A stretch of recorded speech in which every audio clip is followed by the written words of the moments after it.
السلام عليكم ورحمة الله وبركاته. كبجنتوتا في جارتنتون كينا وروني واي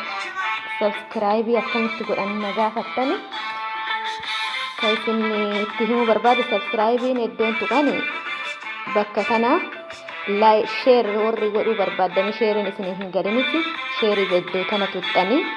أكسمت لايكي يو أكمل تنا خجتين نجافتني في أكملتي kan muuziqaa barbaadanii wantoota namni beeksisoota namni isiniif eddas isin jedhe wanna das isin jedhe kan quraana nashiidaa hunda eddoon seentanii ittiin sabskraayibii gootan bakka tana akkasumas bakki sheer gootanii yookaan feesbuuk telegiraam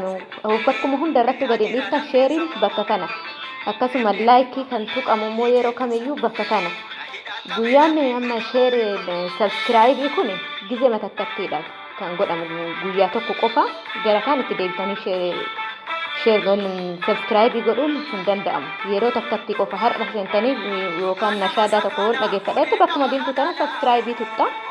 kalaas guyyaa hundaa honti beeksisni yookaan namni suni muuziqaa namni sun gadi dhiisu isin bira dhufa sabskraayibii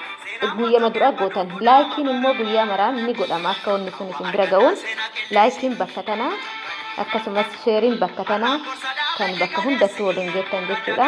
kanaaf haga beekurraa kanuma isiniif dabarsuuf dhufee wada sabskraayibii nagaafattanii fi yookaan laakiin eessa kayyattanii nagaafattanii akkasuma ammallee irra deebiitiin hima sabskraayibii kan godhuu barbaadan iddoo kamiyyuu nashaadaa dhageeffattanii muuziqaa dhageeffattanii qabsaa'ota oromootiif sabskraayibii godhuu barbaadanii akkasumas sheekota keenna kan diinii nu barsiisanii fi sabskraayibii godhuu barbaadan iddoo kana akkasumas sheerii feesbuuka telegiraamii hundarratti wanti sheer gootan iddoo kana tuqanii sheer gootan laayikii jechuun immoo iddoo tana kana waan ta'eef waan beekurraa kana beekaa kana isin barsiisuu fi sabskraayibii laayikii sheer naaf godhaa akkasumas yuutuubiin kiyyaa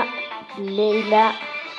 hasan jedha sabskraayib laayik sheer gochuun na gammachiisa yoo isinitti tole sabskraayibiin akkaataan ittiin godhamu iddoo maqabee amma sirri deebiitiin hima bakka diimtuu tana yoo tuqxan sabskraayibii ta'ee jira sheer yoo gootanii feesbuukaa fi telegiraamaanis yuutuubiinis sheer yoo godhuu barbaadan bakka tana laayikiin guyyaa hundaayyuu muuziqaan namaa yookaan namni beeksifni namni gadi isiniif dhiisu laayikii guyyaa hundaa kan namni kun fakkeenyaaf isin dhiyeessu iddoo kana yeroo kamiyyuu jechuudha sabskraayibiin guyyaa tokko qofa godhama isin jedha.